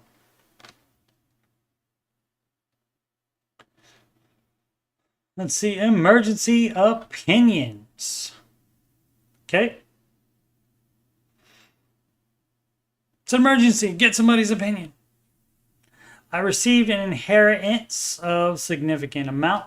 So I received an inheritance of a good amount of money, closer to $1 million than it is to zero. Okay, that narrows it down. So that means it's at least $501,000. The first thing I did was pay off my car and credit cards, no hesitation. About $25K altogether. I still have my college debt though. I'm excited and nervous. Any advice? Use the rest of it to pay off your college debt. Any additional money you get, including an inheritance, including a settlement, including anything, including doing some freelance work or something like that, or if you find a penny on the sidewalk, that goes to your whatever baby step you're on. In your case, you're on baby step 2 since you still have college debt. So if you're just sitting on that money wondering what to do with it, I mean, the problem is it doesn't say how much, but he says 25 to pay off the car and credit cards. Why wouldn't you pay off the debt as well? Thinking the government's gonna forgive it? Dumb. And so you would do that. You would just work any money you have, you apply it to whatever baby step you're on, and to the next one if it'll let you go on there. Like the one person, it rocketed them all the way to baby step 7 when they got that settlement. And so that's how you do that. You apply it to whatever baby step you're on, and you keep going down the baby steps until it runs out. And that's how you get in the best possible position. Another small victory here from Where's X. Small victory, just got the balance on the truck down to 4 digits. Okay, that's excellent as well. That's much better than 5 digits. Goal was to get the truck balance below $10,000 in the month of June. I just made a principal payment that brings our balance down to $9,999 to $96. When they put interest on it, it'll take it back over there, but that's okay. You can be excited about that. And this would be, of course, the small wins that Dave suggests. And that's why you don't use to pay off the highest interest first. You pay off the lowest amount. Can't wait to pay it off for good. September is the goal. Make it happen. And try to make it happen before that. Baby step 2 flare there. Tweaky Elf 135. How fast should I pay off my student loans? You pay off any debt as fast as possible. Student loans are not in a separate category as far as debt. They're not. Even though this person might be trying to think of forgiveness too. Scheming and scamming instead of just following the steps. I just graduated undergrad, now about approximately $20,000 in student loans. 13K at 5, rest at 3, doesn't matter, a flip. I make $49K annually after tax and deductions. Health insurance is 10% of my employer match. 401K, nope, no investing. No investing until you're doing it wrong. And this, of course, is why we have to do how to do the baby steps right, which says stuff like that, like, You do not move past that. You do not move past baby step 2 to do any other steps. It does have verses in there that are about that explains it for the dumb people that can't understand that you do not go ahead. You pay off all debt before you go to step 3. You're not trying to do all of them at the same time. You do steps 1, 2, and 3 one at a time in order without moving on to a higher step. Then, once you get to step 4, you do steps 4, 5, and 6 all at the same time if 5 and 6 are applicable. So, that's how that works. Monthly expenses of 3 that I have 10K saved up. You don't have extra savings while you are paying off debt. All that gets applied to savings except $1,000 in savings. So you're doing it wrong. I can pay off my loans in 2 years. Should I do this? No, you would pay them off faster by not investing and by only having $1,000 in emergency fund. Trying to be clever, again, like the person said. Should I pay off my 5% interest loans and then pay a low amount and maximize a Roth IRA instead? No, stop trying to be clever. Stop trying to improve the baby steps. This is the fastest way. Anything you do that is not this is going to make it take longer. I'm an engineer. My company is paying for my master's. I'm starting in 2 months. That part is great, but you still have 20K in student loans that you need to pay off. And the advice, I know you're going to be shocked, the advice is to follow the frickin' baby steps. SIB 9,000, liquidate 401k to pay off mortgage caller. There was caller this week, June 24 show, Matt, at 5:53 p.m. That was 61 and planning to retire in 4 years. They only owe on their mortgage, which is $300K. They have $2.2 million in their 401Ks. Dave advised the caller to sell a portion of their 401K and take the tax hit to pay off the mortgage today. Questions I have on that? Okay, that would be it because there's no penalty. Does have to pay the taxes on it because it's a 401K. It's not a Roth IRA. Should have gotten a Roth 401K, or hopefully additionally they have a Roth IRA to get some of that tax-free growth love. Let's see. Dave normally advises not liquidate retirement savings to pay off debt. Well, that's because in addition to the capital gains on the growth, you also have to pay a penalty if you are not of retirement age. The man is of retirement age, so that is different. Has he in the past advised to liquidate a 401k to pay off a mortgage if you were not retired yet? Just because the guy is working doesn't mean he's not retirement age. So I think that was the thing people were confused about.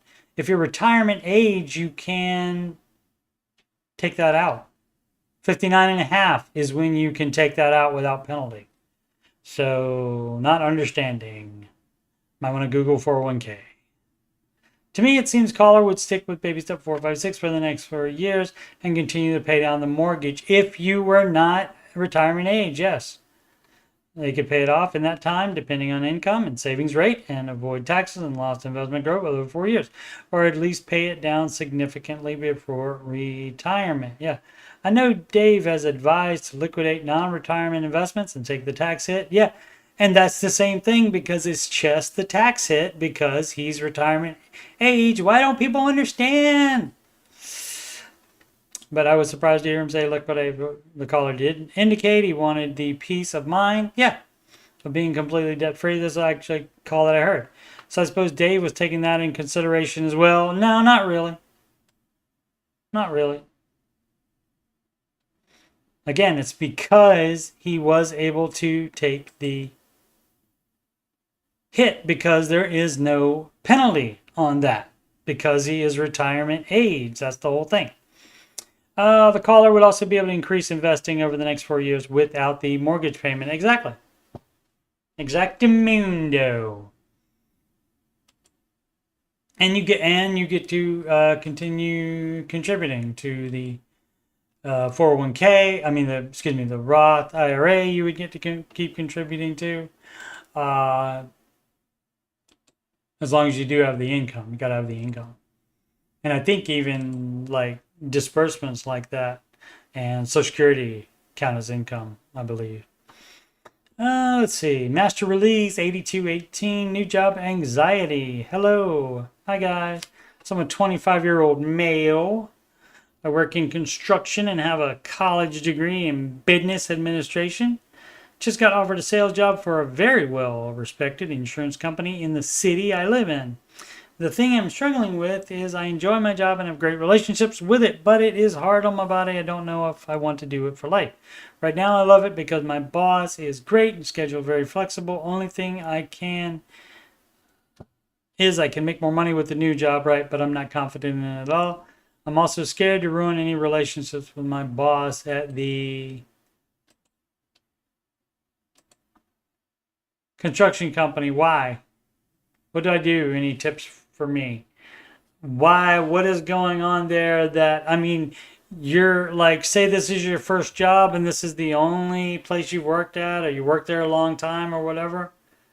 Um, you're not obligated to them for any reason. If you can go and make more money and you want to make more money, do it. If you want to stay there, you can do it. But being scared to ruin a relationship because you're leaving one job to go to another job to make more money is ridiculous. So again, another person where I don't understand how their mind even gets here to something like that. Ruin any relationships with my boss. It doesn't matter what your boss thinks. I don't know if you want to like be friends with them for life, even though you don't work there. If they choose to take it personally that you stop working there to go make more money, there's nothing you can do about that. And that is a kind of person you don't want to be friends with anyway. So I don't get that. There's a lot of like in changing jobs and stuff like that. In this financial advice, there's a lot of stuff where you're worried about what people will think. It doesn't matter. Financially, you need to make the best decision for you. Now, you don't have to, in order to make more money, you don't have to take this one job offer right now. You can wait a while if you want. You can check for other things. This is not the only job that exists that will hire you that you can make more money at. So, I mean, that's up to you if you want to do that for a while longer or until you get 30 or something like that. Because you should be able to do construction until you're 30. That's 5 more years from now, so you can do that. But the ruin any relationships thing is dumb.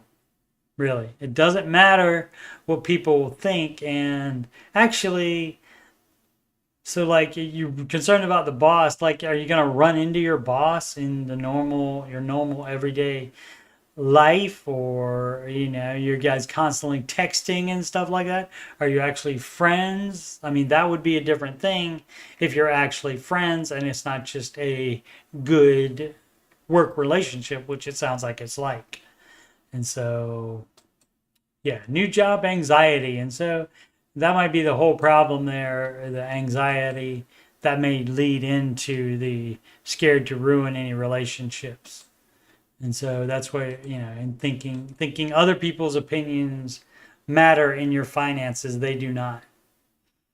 And so like if they don't understand you're making a decision to not work there anymore, to better yourself financially, then again, they're not friends and you shouldn't even want to continue the relationship with them and have a good one. Who cares? Tricycle, should I refinance? My household income is going to drop by about 50%. That's a lot. How is that going to happen? I owe 120K with a 1,600 payment on a 15-year mortgage. And when you got that mortgage, you were probably counting on that household income staying at the 100% instead of dropping by 50%.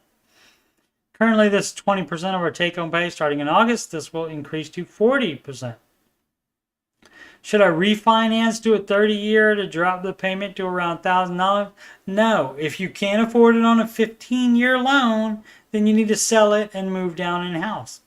This will give me some breathing room. Say if you need breathing room, you can't afford the house. Because if I maintain our current spending, you can't maintain your current spending either. Guess what? If you lose 50% of your income, guess what? You're going to have to cut a bunch of stuff, not only the house.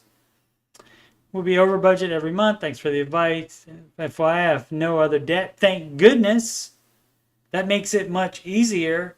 But no, if you can't afford it without refinancing to a 30-year so that you drop the payment, this is the whole reason Dave says on a 15-year fix. That way you're not hiding the fact that you can't afford the house. To afford the house, the mortgage payment has to be around 25% of your take-home pay. And so currently it's 20%, but it's going to be way more than that. So that's way more. So the advice would be to sell it. You have to cut spending, and part of that cutting spending is going to be the mortgage. It's going to be for your housing. And so, hopefully that's a great reason for the household income to being dropped. And again, this is exactly what I was talking about earlier. So, like, say it's someone wants to stay home as a mom, wants to be a stay-at-home mom. Okay, that. Or they want to start doing volunteer work or something like that. Or they become disabled or anything like that. That's why you get further down the baby steps. And that's why you don't have a 30-year mortgage on a house you can't afford, so that you can better handle if your income drops by 50%, then it's not as big a deal.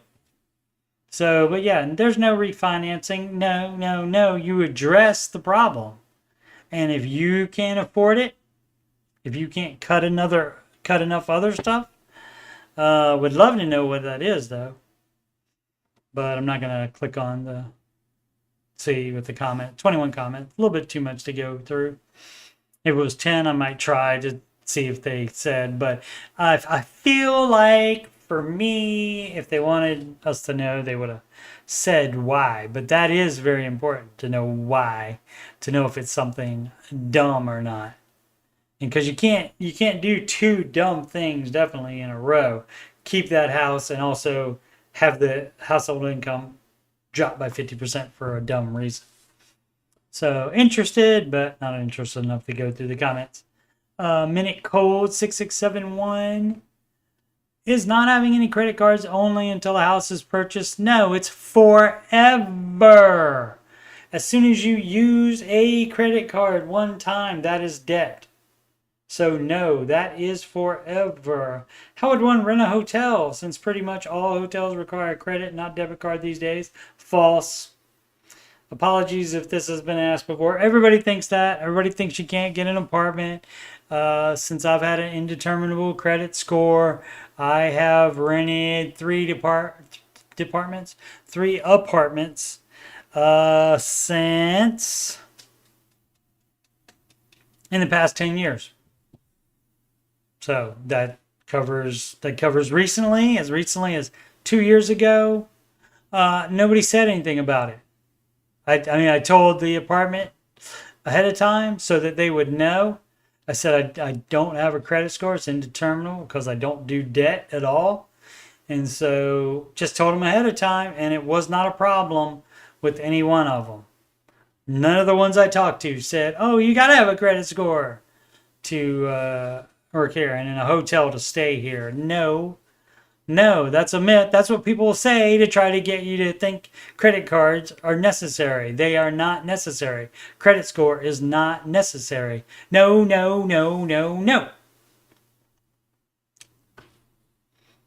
As Dave said, did I make myself clear?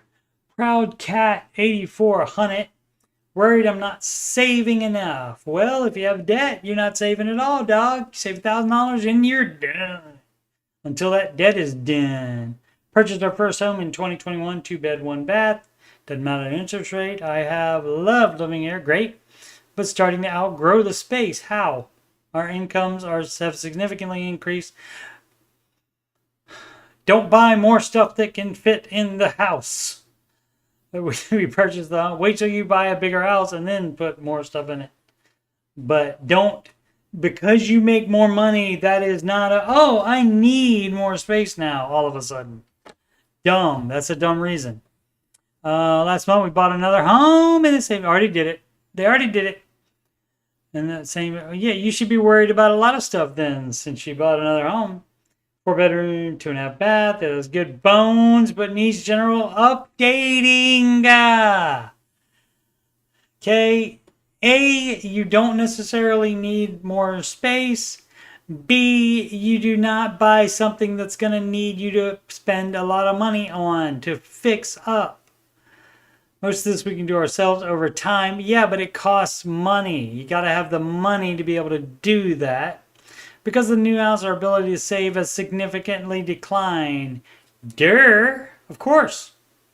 That shouldn't even be a consideration. Should have thought about that before you did this stupid crap. Let's see. Now, after the new mortgage, all expenses and maxing out our retirement, we can only save about $3K a month. I mean, that's still not bad, but is that including the updating it? If that's not including the updating it, then yeah, you're not saving anything after you include updating costs. I'm wondering if it's worth keeping the septic at home as a rental. No, you definitely don't do that dumb crap. And I thought that might be what the case was, but I didn't want to say anything about it. But I was thinking that immediately.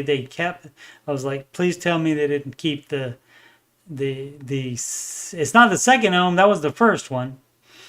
But now I guess since you've moved into the other one, I guess that would be the second home. But no, that's a no. We're basically breaking even on it. Not worth it then if you're just breaking even on it. If you're going to be a landlord, you have to make a thing called a profit. And you would think this stuff would be just, anybody would understand it. Any idiot would understand it, you would think. But apparently not. Or if we should sell it and take the proceeds at some point, refinance the new house and put a significant amount down. Yes. Or just put it as extra on the principal. You don't necessarily even have to refinance, because refinance is going to add to the debt. If we sold the first house, told we would walk away with $225K. Great. Looking for advice if it's worth sticking it out to be tight on money for a few years and keep the investment property, or sell it and moving on. Baby, I'll be moving on. That is part of actually that's the original song, that the first Baby Steps song I wrote. Again, that's in the music playlist on youtube.com/coachstevemoney. You know, it'd be cool if I had the time and I like to search out this particular time. Maybe I do. Let's see, but right about the 2-hour mark, a little short of the 2-hour mark, and I could say the link to that playlist, or the link to that particular song in particular, is in the upper right.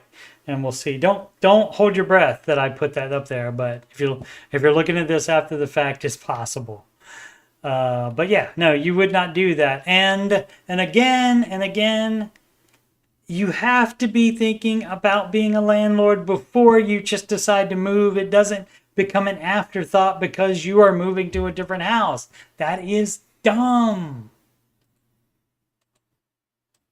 And also, when you start a business, and that's what you're doing when you have a rental, you want to do a little thing called profit. Surprise kind, 2520. Retired parents have $40K in credit card debt, okay? And that's generally going to be their business. You can suggest Dave Ramsey to them. You can suggest they get out of debt, so they'll be better off financially. You can model it by doing it yourself. But again, generally, Dave says once they have changed your diapers, they don't want to hear anything from you. Good thing it's almost over. They don't want to hear anything from you about sex or money. Let's see. Parents have $40K in credit card debt. Barely anything left in their 401k. Yeah, that does suck. And they owe more on their mortgage than what they have in savings and retirement combined.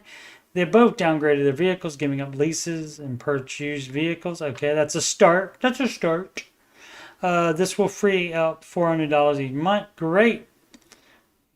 With probably over 20 credit cards and several of them maxed out, I still don't think this is enough cost reduction. I send them money monthly. Okay, that's up to you if you want to do that. And part of that, when you do that, you might be enabling them to do more dumb stuff. I can't move in with them because I live in a different state for work. I can't file bankruptcy because they have too much equity. Yeah, and you know, they did it to themselves. It happens. Too much equity in the house, I would likely you lose it. Yep. I've done my 401k and some savings where I could pay down their debt. Nope. Your 401k is for you so you don't end up in that same position. The savings, I mean, I guess you could give them some of your savings if you wanted to, but not emergency fund. But then I will push back my ability to buy a home for a few years. Right. By doing that. Right. It takes you back as well to push them forward. But it would mean saving their home, which I may inherit later down the line. They say they can't work. They come to me and my siblings for help. I don't know what to do. Well, you saying they say they can't work instead of they can't work. That means you don't believe them. So it's probably time to cut off the help and see what happens. Let's see. Thanks for all the responses. I've read them all. I've realized that as much as I want to help them because they are my parents is not my problem. I need to focus on my financial well-being and future. I will no longer send them any money. Great. Great. If you still wanted to help them by sending them a few bucks or something like that, or where you get to control what happens with the money, like you actually send it to one of their payments instead of enabling them by letting them just blow that money somehow, spend it on dumb stuff instead of the debt, because you don't know that they're doing that. And so you could do that, but also it's fine to say, no, I'm sorry, I got to take care of my life so I don't end up in the crap that you're in right now. D. Korecki. Been watching the show for 2 weeks. All right, so should know Dave's the anti-debt guy by now. After 2 weeks, if you watched every second of the 2-hour video for 2 weeks, so that's 10 episodes, so that's 20 hours of Dave should know he's the anti-debt guy. Has there been any extremely hostile, that's Hostile, honey. And yeah, Southern people do. I was born in Virginia, so I guess that has me, but I never generally do it. But people get all in a titter because Dave calls people honey when he feels sorry for them, when he says, "Oh, honey," like that, and he even calls males that as well. And so it's basically the same thing as a Southern person saying, "Oh, bless her heart." And that means you're saying that dumb. Okay, anyway. Has there been any extremely hostile people that called in? I mean, it gets heated sometimes, but not crazy, I don't think. Dave seems to have a cutoff keyboard where he basically mutes guests when the conversation is basically over and nothing of value is being said so he can wrap up. Yes, also that is used for when they're going into a hard radio commercial break, which they have to do that at a certain time, and no one's immune to that, not even Dave Ramsey. But that does not mute. That basically just puts them on hold. It's not a cutoff button or anything like that. I guess muting, if you call it. I guess it does cut them off and mute them, but it doesn't like just disconnect the call. It puts them back on hold. And I don't know if, I think the call just gets cleared by the screener at that point, maybe if they're done for the hour and decide not to hold them over, which does happen sometimes. Anyway, nothing value is being said, so you can wrap up. Yeah, but with only having a backlog of like 2 weeks of watching it, has all been, for the most part, polite people. If not polite, at least they just, most of it's just people that were never going to take his advice anyway. They just wanted him to agree with them, or they thought they were the one exception. But not really angry, but every once in a while there will be somebody that like starts to raise his voice or whatever. Mostly angry at life, spouse, not Dave, but still, I still wonder. Not that many. Duncan Reddit. Dream meeting guide. What? Hi there. Hi guys. I'm living outside the US, so cannot purchase FPU, but my partner and I want to do it. Do a dream meeting, okay? Does anyone know where to find some guidance book how a dream meeting is structured? How to make a budget meeting is pretty clearly laid out on the Dave Ramsey website. Thanks. You just talk about the dreams that you have for your future, and then you hopefully realize that the best way to make sure those happen would be to do the baby steps, to do Dave Ramsey's advice. So that's how that works out. I don't know that there's a structure to doing that. You just start talking about the dreams you have for your continued life together. Adhesiveness spare 681. Yes, I'm doing some extra time. Thoughts on USDA loan? That would be a negative, good buddy. I've been wanting to call the show and ask what their thoughts on the USDA loan is, but figure the wait time is long and don't have time at work. It's not that easy to get on. Correct. We're starting to look at houses, and the area we're looking at is eligible for these types of loans. I know you don't have to put anything down. Not recommended just for that. But we would be putting down a down payment, okay? I know they charge a fee regardless of the down payment, but interest rates for USDA loans just catch your eye. Have they ever mentioned feedback, whether good or bad, about this? They don't recommend you taking a loan from any governmental thing because you're tied into the government there, and also like that fee. If that fee is like monthly fee, then that's like then you're not avoiding PMI basically. And so anything with the government though, no, not advised.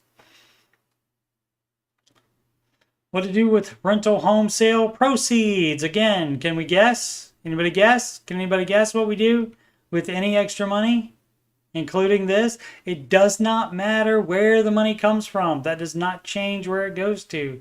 Guess what? It goes to whatever baby step you're on, and you do as many baby steps as you can with it. Hopefully it rockets you to 7, especially if it's selling a rental home. Just sold my rental, had it for 20 years, got a very good price for it. I don't think I want to purchase another rental. That's right, because it's not for everybody, and you don't make that much money usually. Currently the money is in a high yield savings account. I also have a weekend cottage, could pay that off. Yes, if you don't have other debt. Loan has 160 left on it. Instead, I could also put in a couple of my mutual funds. What would you do? A weekend cottage, that's a toy. So that's step 2. So you pay off step 2 first. You would pay that off first before investing more. You'd also pay off your mortgage, your regular house. Didn't say if you were still paying on that or not, but we'll give you the benefit of the doubt and say that that's paid for, and you just have the mortgage on the weekend cottage. And so that's step 2 debt, and so you would pay that off immediately. And then hopefully that puts you on step 7. Rare Bus, 1862, debt snowball for student loans. Yep, it's from, okay, so here it says pay off debt smallest to largest using the debt snowball method. Here it says pay off all debt except the house using the debt snowball, and of course that means smallest to largest. It doesn't say anything about except if it's a student loan you can wait for the government to pay it off. It doesn't say anything like that on there. Why do most people put student loans as one line in their debt snowball? It's up to them. Unless the student loan is refinanced and combined together. Student loans are broken up by semester when you go to pay it. I have a Nelnet loan AA, AB, AC, and so on. I listed them all individually. That's fine to do too, whatever you want to do.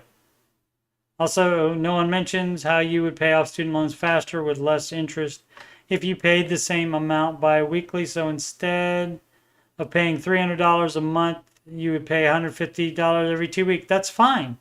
Nobody said you can't put money to. You don't have to wait, do a once a month payment. You don't have to do that. You can give debts money as soon as you have it, for sure. Nobody said you couldn't. I actually take it a step farther, and I broke up the 300 by 30 days. I pay $10 a day. That's excessive.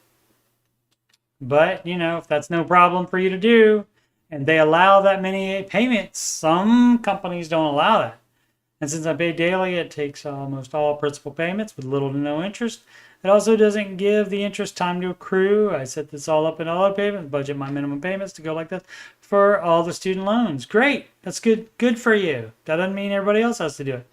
It is a little extra work to set up at first, but not hard or difficult. I even set it up that way in the Every Dollar app to make sure I plan it out accordingly. Just some food for thought. Okay, that's great to share that with everybody else. Not everybody else is going to do that. You can pay off the mortgage bi-weekly too. Certainly you can. You do better on interest the sooner you pay it off. The same is the true in the inverse with investing. You don't save up a large sum and then invest it. You make more if you put little bits at a time into the market because you get all that growth as well instead of waiting for you to save a large sum and then investing that. And people don't understand that. But that works both ways, paying off debt and investing. Investing, of course, works, you know, in your favor because it's giving more gains to you, and it works for you in debts because it's taking away some of the interest that you're having to pay out. Let's see. You can also, but I wouldn't do it that way because most loan borrowers won't apply the payment till the full amount is submitted. That is true. Just calculate what an extra payment would be, then divide it by 12. Add that. I mean, you don't even have to do that. You can just put extra to it. Now, you would not be paying off student loans and put extra on your house at the same time. That would be doing it wrong. And that's the problem you get into when you try to improve on the baby steps, which it's fine for you to list them whatever way. It should be smallest to largest regardless. And so some people do choose to include all those student loans together, and Dave is fine with that.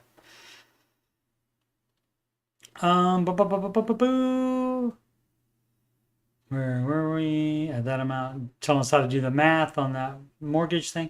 Just looking for someone to have a healthy financial discussion with. Nobody around me ever wants to talk about finances. I wonder why. Feel free to comment or tell me about what you do for student loans. You're putting too much thought into it for one.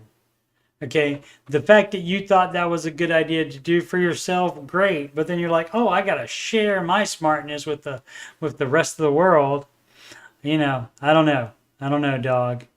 I hope you made some friends. 8 comments here. Hope you made some friends in the comments and had your nice discussion. Flo Camus, every dollar. Starting July, I'm gonna give it a shot. Okay, any tips? Nope. I didn't like every dollar, tried it, didn't like it. I went back to my Google Sheet. How do I go about having 2 checking accounts in the thing? I have no idea. No idea. I didn't get into that because I only have one. So didn't get into that. And posted it twice. Excellent. 2 comments on one and 3 on the other. Oh, let's do one more. Timely extension has posted before, 804. Not today, dementia. 15% of gross income and pension by, I get a pension through work. It costs 4.4% every 2 weeks, 26 pay periods per year. How does this impact a 15% retirement contribution rule? Does that 4.4% pension buy come out of the 15%, or do I still need to do 15 on top of the pension buy? Your pension buy, that would be counted as 2.2% of the 15, and so that would be 12.6. Nope, wrong math. That would be 10.6%. No, 2.2. I was right. Jeez.